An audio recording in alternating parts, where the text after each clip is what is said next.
بسم اللہ الرحمن الرحیم ولا تستوی الحسنۃ ولا السیئۃ ادفع بالتی ہی احسن فاذا الذی بینک وبینہ عداوۃ کأنہ ولی حمیم آمنت باللہ وبرسولہ وصدق اللہ العظیم۔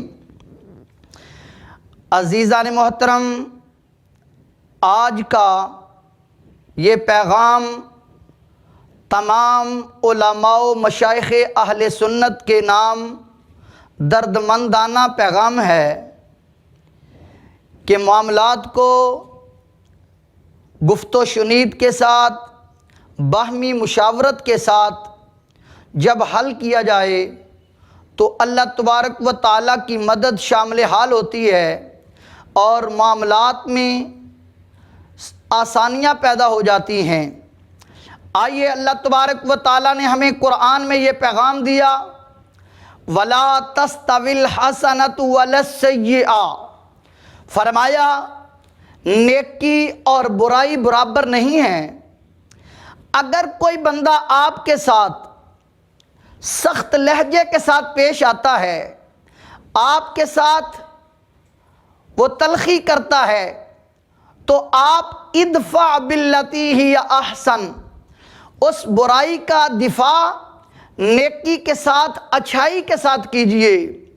فَإِذَا الَّذِي بَيْنَكَ وَبَيْنَهُ عَدَاوَةٌ، فرمایا وہ بندہ جس کے اور تمہارے درمیان آپس میں عداوت و نفرت ہے، جب تم اس کی برائی کا جواب اچھائی کے ساتھ دو گے، اس کی سختی کا جواب نرم لہجے میں دو گے، کَأَنَّهُ وَلِيٌّ حَمِيمٌ، فرمایا تمہاری عداوت محبت میں بدل جائے گی، تمہاری نفرت پیار میں بدل جائے گی، تمہاری معاملات میں آسانیاں پیدا ہو جائیں گی، کَأَنَّهُ وَلِيٌّ حَمِيمٌ، گویا کہ تم ایک دوسرے کے گہرے دوست بن جاؤ گے۔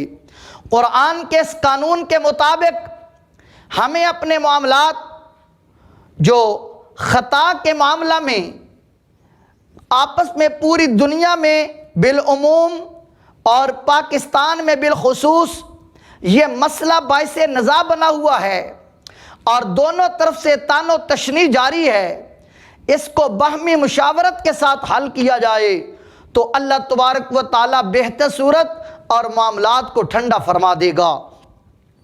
آئیے، میرے اور آپ کے آقا صلی اللہ علیہ وآلہ وسلم نے ام المومنین سیدہ عائشہ صدیقہ رضی اللہ تعالی عنہا سے فرمایا یہودیوں کا ایک وفد، صحیح بخاری شریف میں یہ حدیث پاک موجود ہے، آئے اور آ کر کہنے لگے السلام علیکم، سام کا معنی ہے موت۔ تو جب انہوں نے یہ کیا تو حضور نے آگے سے جواباً وعلیکم فرما دیا۔ ام المومنین عائشہ صدیقہ رضی اللہ تعالی عنہا نے آگے سے سختی کے ساتھ، پورے زور کے ساتھ جواب دیا، السلام علیکم واللعنت علیکم وغضب اللہ علیکم، اللہ کا تم پر غضب ہو، اللہ کی تم پر لعنت ہو۔ میرے آقا صلی اللہ علیہ وسلم نے فرمایا عائشہ ارفقی، فرمایا نرمی اختیار کرو، میں نے ان کا جواب دے دیا ہے۔ فرمایا جس معاملے فَإِنَّ الرِّفْقَ لَمْ يَكُنْ فِي شَيْءٍ قَطُّ إِلَّا زَانَهُ، فرمایا جب کسی چیز میں نرمی ہوتی ہے تو فرمایا وہ نرمی اس چیز میں کی زیب و زینت میں اضافہ کر دیتی ہے، اس کی خوبصورتی میں اضافہ کر دیتی ہے، اس معاملے کو ٹھنڈا کر دیتی ہے۔ اور جب کسی معاملے میں سختی ہوتی ہے وَلَا نُوزِعَ مِنْ شَيْءٍ قَطُّ إِلَّا شَانَهُ، فرمایا جب نرمی کھینچ لی جاتی ہے، اس کے جواب میں سختی ہو تو فرمایا وہ اس معاملے کو زیادہ خراب کر دیتی ہے۔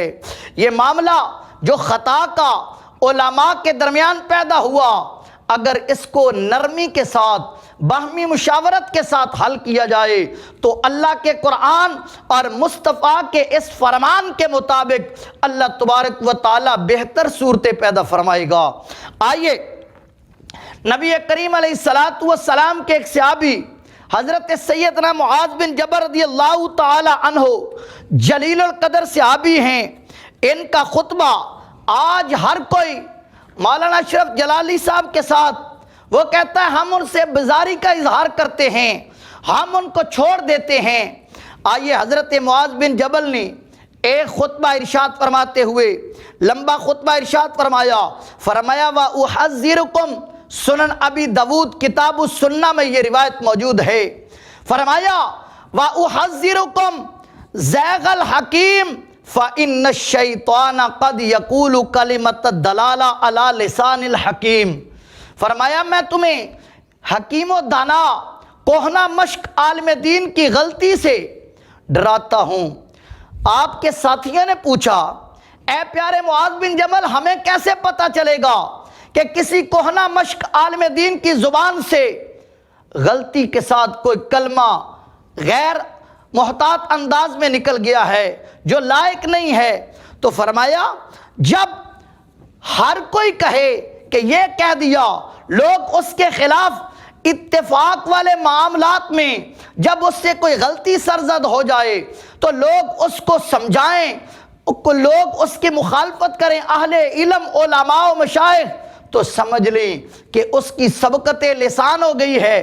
کیا اس کی وجہ سے اس کو بالکل چھوڑ دینا چاہیے، قطع تعلقی کر لینی چاہیے؟ حضرت سیدنا معاذ بن جبل فرماتے ہیں کتاب السنہ ابو داود شریف، فرمایا وَلَا يُسَنِّيَنَّكَ ذَلِكَ عَنْهُ، اس غلطی کی وجہ سے، خطا کی وجہ سے اس کو چھوڑ نہ دینا چاہیے بلکہ اس کو مسلسل سمجھاتے رہنا چاہیے۔ فَإِنَّهُ لَعَلَّهُ أَن يُرَاجِعَ وَتَلَقَّ الْحَقَّ إِذَا سَمِعْتَهُ، فرمایا مسلسل سمجھاتے رہیں، اس کے ساتھ نرمی کے ساتھ گفت و شنید کریں، دلائل کے ساتھ بات کریں۔ آپ کی زبان سے سن کر وَتَلَقَّ الْحَقَّ، جب آپ کی زبان سے حق سنے گا تو دوبارہ حق کی طرف رجوع کر لے گا۔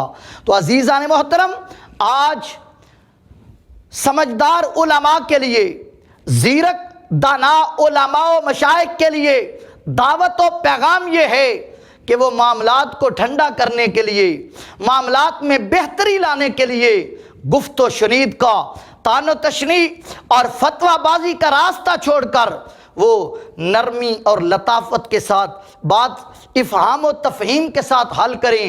اس کا فائدہ ہوگا، سنیت اہل سنت مذاق اور دنیا میں بدنامی سے محفوظ ہوں گے۔ آئیے نبی کریم علیہ السلام نے ہمیں کیا قوانین دیے؟ جب اگر کسی سے کوئی خطا سرزد ہو جائے تو اس سے خود وضاحت طلب کی جائے۔ میرے اور آپ کے آقا صلی اللہ علیہ وآلہ وسلم کے پیارے صحابی حضرت سیدنا حاتب بن ابی بلتعہ، آپ نے ایک اہل مکہ کے نام خط لکھا۔ جب حضور فتح مکہ کے لیے لشکر لے کر جا رہے تھے تو انہوں نے ایک عورت کے ہاتھ خط لے کر اس معاملات کی انہیں خبر دے دی۔ حدیث پاک کے الفاظ ہیں یخبرہم ببعض امر رسول اللہ، حاتب بن ابی بلتعہ نے مشرکین مکہ کو حضور کے ان معاملات اور ان پر حملہ کرنے کی خبر دے دی تھی۔ حضور نے 3 صحابہ کو بھیجا، وہ پکڑ کر ان کا خط واپس لائے۔ جب کھول کر دیکھا تو معاملات کی خبر دے دی گئی۔ حضرت سیدنا عمر فاروق جیسے جلیل القدر صحابی وہ طیش میں آ جاتے ہیں، عرض کرتے ہیں دانی اضرب عنق ھذا المنافق، یا رسول اللہ مجھے اجازت دے دیجئے میں اس حاتب منافق کی گردن اڑا دوں۔ میرے مصطفیٰ نے فرمایا عمر ٹھہرو، مجھے خود ان سے وضاحت طلب کرنے دو، انہوں نے یہ خط کیوں لکھا ہے، انہوں نے یہ معاملہ کیوں کیا ہے؟ تو انہوں نے آ کر عرض کی یا رسول اللہ میرے وہاں پر کوئی رشتہ دار نہیں تھے، میں نے چاہا ان پر احسان کر دوں تو میرے اہل و عیال کی احسان کے بدلے حفاظت کریں گے۔ تو اس وقت فقال رسول اللہ صلی اللہ علیہ وسلم قد شاہدہ بدرن وما یدریکا، فرمایا یہ بدری صحابی ہے اور بدریوں کے بارے میں رب نے یہ فیصلہ فرما دیا ہے اعملوا ما شئتم فقد غفرت لکم، فرمایا تم جو بھی عمل کرو میں نے تمہاری مغفرت فرما دی ہے۔ اس حدیث مبارکہ سے ہمیں یہ قانون ملتا ہے کہ جو بات کہے، جس کی زبان سے بات نکلے، اس سے وضاحت طلب کی جائے کہ تم نے یہ بات کیوں کہی۔ پہلے اس بات کی شرعی حیثیت کو دیکھا جائے، اس کے بعد اس سے وضاحت طلب کی جائے۔ صرف جذبات کے ساتھ فتوی بازی کرنا، لان تان کرنا، یہ اہل ایمان کا شعار نہیں ہے، یہ اہل اللہ کا شعار نہیں ہے۔ اس سے معاملات مزید بگڑتے ہیں۔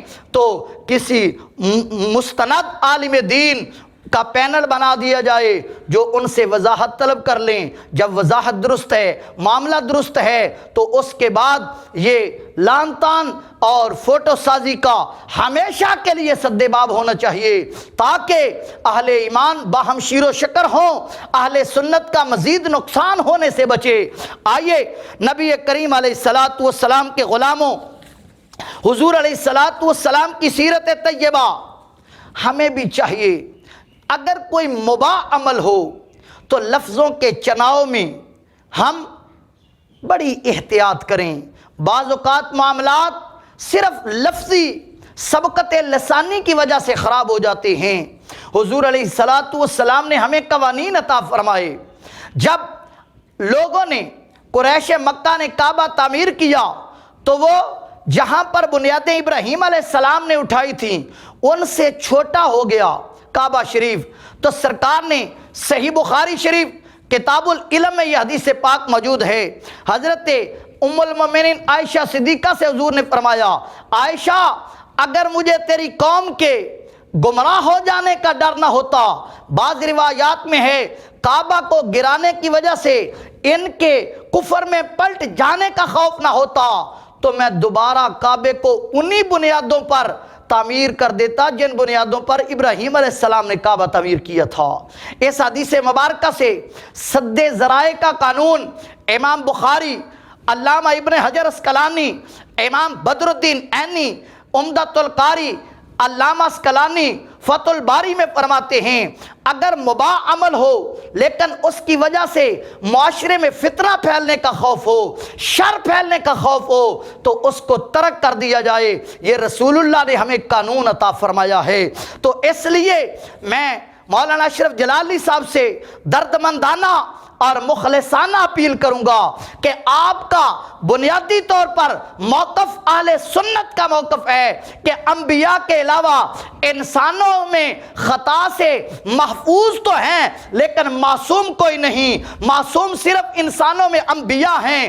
لیکن اجتہادی خطا کے معاملے میں جب اتنا شور مچ گیا ہے تو آپ اس لفظ سے رجوع کر کے کہیں کہ ام المؤمنین حضرت سیدہ خدیجہ فاطمۃ الزہرا سے اجتہادی خطا نہیں بلکہ میری سبقت لسانی سے ان کا مطالبہ بھی درست ہے، اور سیدنا صدیق اکبر کا باغ فدق کو نہ دینا عین قرآن و حدیث کے مطابق اور صحیح فیصلہ ہے۔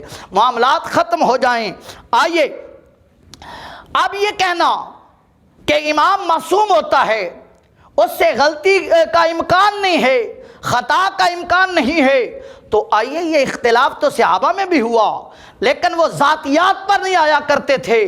حضرت علی المرتضیٰ نے جب عبداللہ بن صبا کی قیادت میں کچھ لوگوں نے حضرت علی کے الہ ہونے کا دعویٰ کیا، آپ نے انہیں دعوت توبہ دی لیکن انہوں نے توبہ نہ کی۔ جامع ترمذی میں یہ روایت موجود ہے، آپ نے آگ جلوائی اور ان سب کو آگ میں جلا کر راکھ کر دیا۔ جب یہ بات حضرت عبداللہ بن عباس تک پہنچی تو آپ نے فرمایا اگر علی کی جگہ پر وہاں میں ہوتا تو میں انہیں آگ میں نہ جلواتا بلکہ میں انہیں لقتلتہم، میں انہیں قتل کرتا، کیونکہ حضور کا فرمان ہے لا تعذب النار الا برب النار، اللہ کا رب ہے آگ کا، اللہ کے علاوہ آگ میں جلانے کا کوئی عذاب نہیں دے سکتا۔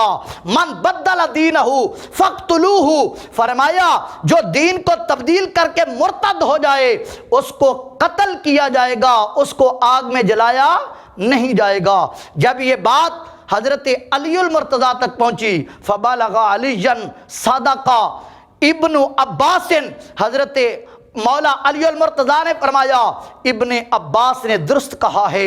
اب اگر امام سے خطا نہیں ہو سکتی تو عبداللہ بن عباس نے مولا علی کے جلانے کے معاملے میں اختلاف کیوں کیا ہے؟ پتہ چلا اکابرین میں بھی مسائل میں اختلاف تھا، لیکن انہوں میں باہمی اس اختلاف کی وجہ سے جنگ و جدال نہیں کی، فتویٰ بازیاں نہیں کی، کسی پر لان تان نہیں کیا، بلکہ اگر خطا ہوئی ہے تو حق پہنچنے کے بعد انہوں نے سر تسلیم خم کیا ہے۔ کیوں؟ انسانوں میں انبیاء کے علاوہ کوئی معصوم نہیں ہے۔ حضرت امام مالک علیہ الرحمہ کا قول علامہ شامی نے نقل کیا، اعلیٰ حضرت عظیم البرکت نے فتاوی رضویہ میں نقل کیا۔ حضرت امام مالک روضہ رسول صلی اللہ علیہ وسلم کی طرف منہ کر کے فرماتے ہیں، فرمایا کلو موخوذ و مردود الا قولا صاحب حاضر القبری، فرمایا ہر کسی کا قول رد بھی کیا جا سکتا ہے، قبول بھی کیا جا سکتا ہے، صحیح بھی ہو سکتا ہے، غلط بھی ہو سکتا ہے، اس میں دونوں امکان موجود ہیں، اس کو قبول اور رد کرنا، صحیح اور غلط ہونا، اجتہادی خطا اور درستگی کا امکان ہوتا ہے، لیکن رسول اللہ کے فرمان، اللہ کے قرآن اور مصطفیٰ کے فرمان میں غلطی نہیں ہوتی۔ لہٰذا انسانوں سے غلطی خطا ہو سکتی ہے۔ میں تمام علماء و مشائخ اہل سنت سے یہ درخواست کرنا چاہتا ہوں، ایک طالب علم کی حیثیت سے، ایک ادنا سا اہل سنت کا خادم ہونے کی حیثیت سے، کہ اس جنگ و جدال کی خلیج کو مٹایا جائے۔ اس میں زیرک اور دانا علماء، مفتی اعظم پاکستان مفتی منیب الرحمان جیسے عظیم شیخ الحدیث اور دیگر جو سمجھنے والے ہیں، جذبات کے بغیر معاملات کو سمجھ کر افہام و تفہیم کے ساتھ اس معاملے کو ختم کریں۔ اس سے اختلاف کی خلیج بڑھتی چلی جا رہی ہے، اہل سنت افتراق و انتشار کا شکار ہو رہی ہے۔ جب بندہ افتراق کا شکار ہوتا ہے تو اس سے نقصان پہنچتا ہے۔ اللہ فرماتا ہے وَلَا تَنَازَعُوا فَتَفْشَلُوا وَتَذْهَبَ رِيحُكُمْ، آپس میں اختلاف نہ کرو ورنہ تم بکھر جاؤ گے، تمہاری ہیبت ختم ہو جائے گی، تمہاری رہی کھئی عزت بھی ختم ہو جائے گی۔ تو اہل سنت کا نقصان ہو رہا ہے۔ اس سے پہلے بھی معاملات مغفرت ذنب کا مسئلہ آیا، 40 سال کی مدت نبوت کا مسئلہ آیا، تو اس میں علماء نے دلائل کے ساتھ ان مسائل کو حل کیا۔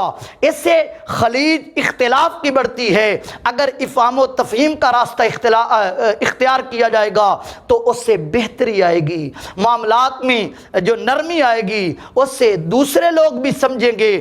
تو جیسے حیاتی اور مماتی کا مسئلہ چلا، کتابیں لکھی گئیں، آج تک مخالف اس وجہ سے افتراق کا شکار ہے۔ خدا را اہل سنت کو مزید افتراق سے بچائیے، اتفاق اور اتفاق کی فضا کو قائم کرنے کے لیے وسعت ظرفی کا مظاہرہ کرتے ہوئے، سینے کشادہ کر کے اللہ اور اس کے رسول کی ذات پر بھروسہ کرتے ہوئے مسائل کو سمجھنے کے لیے اپنا کردار ادا کریں، تاکہ اہل سنت مزید نقصان سے بچے۔ اور عوامی اہل سنت سے درخواست ہے کہ مزید لعن و طعنوں کی پوسٹیں اس سے بچیں، سنی علماء کا احترام کریں، یہ وارث انبیاء ہیں۔ علماء کا احترام دین کا احترام ہے۔ اللہ تبارک و تعالی اہل سنت کے اس اختلاف کو ختم کر کے اتفاق اور اتحاد کی فضا کو قائم کرے۔ اللہ ہم سب کو عمل کی توفیق عطا فرمائے، آمین و آخر دعوانا۔